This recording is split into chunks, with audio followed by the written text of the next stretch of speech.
Hello there guys, and welcome to another Pilot 194 video. Today's video is the Class 175, and this is Train Simulator 2018, the update to Train Simulator as we've seen year by year. Anyway, so today we are using the new North Wales coastal route, which is a really good route, but my issue with it is, which is something that I had, was that I had to buy Train Simulator in order to get the route, because it doesn't come as a separate route, which I'm a bit sneaky on their behalf. And because I had the other routes that was already part of the Train Simulator package, it kind of seemed like I don't know, a bit of a not worthwhile investment in my opinion, because I already had it. But anyway, today's video I will be talking about the Train Sim 2018 update, and driving on their brand new route, the North Wales Coastal, which I'm happy to see, and my thoughts and feelings about the route, as well as, well, not really the update, but even talking a little bit about Train Sim World as well. On this video, I'll only be talking for about 20 minutes until. So we're at Llandudno at the moment, which is a really nicely done station. I mean, I've never been here in real life, but when you walk through the main station here, the clock is correct. It's a working clock, and even this waiting room I quite like it. And if you come out here and you look at the building, it kind of looks really nice, and it's even got the Arriva branding, which is extremely nice as well. So they obviously got licensing from Arriva. So, like I said, I am driving the 175. This is with the enhancement pack on it. Unfortunately, at the moment, there isn't an update. As of recording this video on the 18th of November, there is no update yet for the 175 enhancement pack for the 175s that are on the route. There is, however, updates that just come out on the 17th of the light enhancement pack and also the route stability pack for this route, which I have also installed. So today we are running the 1607 service from Llandudno to Manchester Piccadilly, and I have decided today that the destination board will be in Welsh, as you can see from there. And if I go to the front of the train here, you can see that it's in Welsh and not in English, which, what I like about the enhancement pack is that you got the option of both for Manchester Piccadilly, as you can see here, and Wrexham Central, or Wrexham General, and also Cardiff Central, and by the looks of it, Crewe as well. So yeah, I've done a video on the enhancement pack. It is really good. The sounds are brilliant. The drive itself is really good. So moving on to the Train Sim 2018 and the North Wales Coastal, which is what I'm driving today. So the North Wales Coastal, unfortunately, doesn't cover the entire North Coast line as far as Holyhead, which is why I decided to do this video from Llandudno. I will be driving this train as far as Chester, but the route includes from Crewe, and goes as far as Conway. Unfortunately, there is no use of Conway, because why would you start a train there? I mean, in most services using the line, there is a long stop at Llandudno Junction, which is, as I said earlier, where I will be finishing my talk about Train Simulator and Dovetail Games. So what is included in the packet? So as I've already said, you get the route from Conway, which is a beautiful station, by the way, but unfortunately, again, you can't use it because it doesn't work realistically into any scenarios that you could build because of the long stops in Llandudno. So it also includes Llandudno, which is where we're on now, which is the short spur from Llandudno Junction, with one intermediate station, which we are coming up to now. It also includes the Class 158, and also a brand new Super Voyager Class 221 in the Virgin Trains livery. The 221, in my opinion, isn't the best model. I still think that if you want a Voyager and Meridian set, the the Just Trains does a better job in creating a nicer feel, and also currently another one that isn't supported is the 221, 222, 220, 221 sound pack is not supported on this route yet, but I'm sure Armstrong Powerhouse will be on that soon.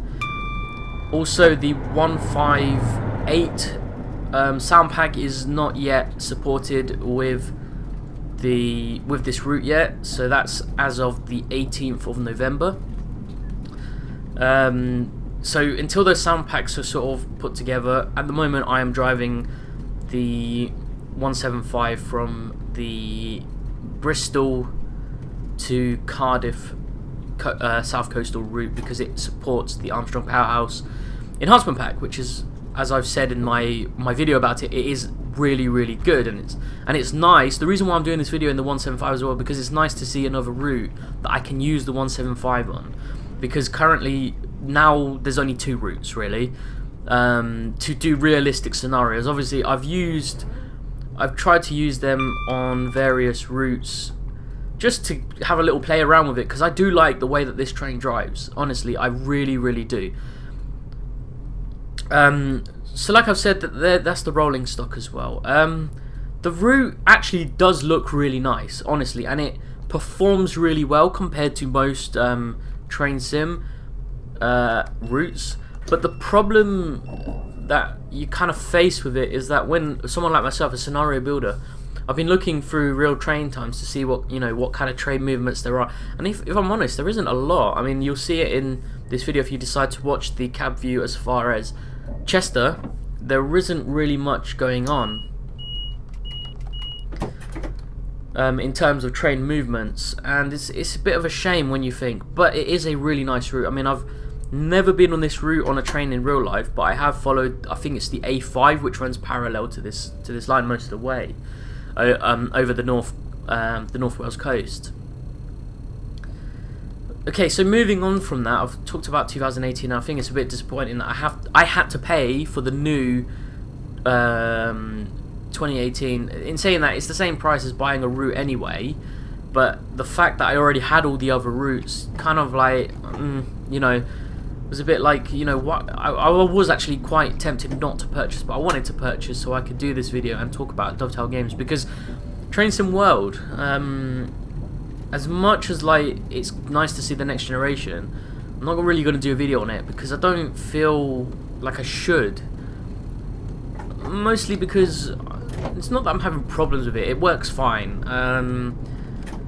But I think really it's not really complete. And then, I mean, in September I went to the Old Oak Common Open Day, and I did have a nice word with the guys at Dovetail Games, and and I was asking questions as a fan of the series, about Train Sim, and even like saying about my opinions on certain DLC, which I found out that they agree with most of the opinions of the community with most of the really bad DLC.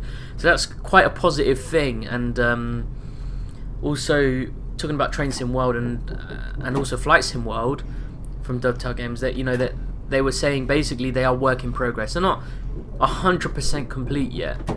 So that's why I don't really want to do a video on it. It's not really a complete game. Rather wait for a complete version of it. And if I'm honest, the Great Western route, as much as it's so nice to drive a route like that, and in my opinion it's a shame it's only as far as Reading, but as I was told by Dovetail Games, that it's still a work in progress, and that they didn't really want to throw too much into it because obviously the development time will take longer, and they had a few problems towards the end up to the release. But the other thing that I found very disappointing, I wish that they had prepared for the future, and what I mean is the electrification of the West Coast Main Line, the Great Western Main Line, sorry. And as we know, because I'm sure most people who are watching this are actual rail fans and train spotters alike, the Great Western electrification project has finished. Well, most of it is finished, and there are electric trains now running as far as Reading. So this is why I say I wish that they had prepared for the future, in the sense that they should have electrified the line as if it is how it is today. So now we're in November. I mean, at the time of release, the Maidenhead services had just launched the electric services, so they could have done that, put the electrification, even if they didn't have the Electrostar units ready, they could work on it in the background, you know? I don't know. I mean, that's what I would have wanted to see, personally. The only, like, thing about Train Sim World recently was there was an update, I think it was last month, where they basically put a button in, well, they put a keyboard shortcut to get rid of the motion blur, and I hated the motion blur, honestly. It made me feel a bit sick, if I'm honest. I don't know why. So every time I have played Train Sim World since that keyboard shortcut was put in, I have taken it out. Simple as. I've just taken off the motion blur because it really annoyed me. And they added the EWS livery to the Class 66, which, if I'm honest, the Class 66 on Train Sim World is by far my favourite locomotive to drive. I don't know why. I think it's because it's a little bit more interactive. There's a little bit more going on with the locomotive, and it is a little bit more tougher to drive compared to the 43 and the 165. It's a shame as well that they didn't simulate wheel slide protection and wheel slide effects, but obviously it's still a work in progress. I'm sure that will come up in later updates from Dovetail Games. The same as I had to say about Flight Sim World, it is basically Flight Simulator X, just with HDR graphics. And obviously now they've done 64-bit support, so it can use more than 4 gigs of RAM, which is amazing. But again, it's another game. As much as I am a big simulator person, I love Flight Simulator, I love Train Simulator, I love Bus Simulator, I have not been using Train Sim World or Flight Sim World at all, really, because there's not much content on there for me to use. So I have, I think, about 30 hours on Train Sim World compared to on Train Simulator, the main Dovetail game, the 32-bit version, which I have like over probably close to about 2,000 or 3,000 hours on, mostly because I've been creating lots of scenarios, and every now and then when I'm feeling a bit, like I need to kick in my brain, I normally go on to Train Sim and have a little drive somewhere in the world, because I'm not just biased to the UK as much as my videos might suggest. I do like to drive on some of the European routes, like in Germany, and I like some of the American routes as well, as much as some of the physics on the trains are not that great, if I'm honest. But anyway, that's my thoughts about Dovetail Games at the moment in the current situation. And like I say, this is Llandudno Junction, so I'm going to be leaving you here because there is a long 10-minute stay, which is actually timetabled if you have a look at the timetable, or even look at real train times. So I'll be leaving. My voice will be leaving you here, but the video will continue as a cab view video as far as Chester, where is as far as I can drive this train.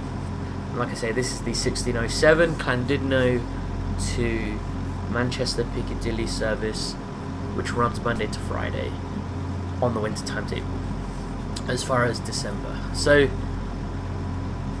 I'm going to leave you here now. My voice, like I say, is going to leave you here, but the video will continue, and I hope, if you guys are going to continue, I hope you guys enjoy the rest of the video. There's not much to see really, but at least you get to see the entire North Wales coastal. So I hope my thoughts and feelings have been sort of put out there. I am a bit disappointed again with this route, but I do like the route. I'm not saying that it's a bad route. It's obviously a good route, and it's and at the price, I suppose, even if you're like myself who already has the other routes included in the 2018, get this route, £24.99. So it's the same as, or £24.99. So it's the same as buying a route anyway. So, and there is, quite a few rolling stock. So I'll leave you here at Llandudno Junction, and if you're going to continue watching the video, I hope you guys enjoy the video.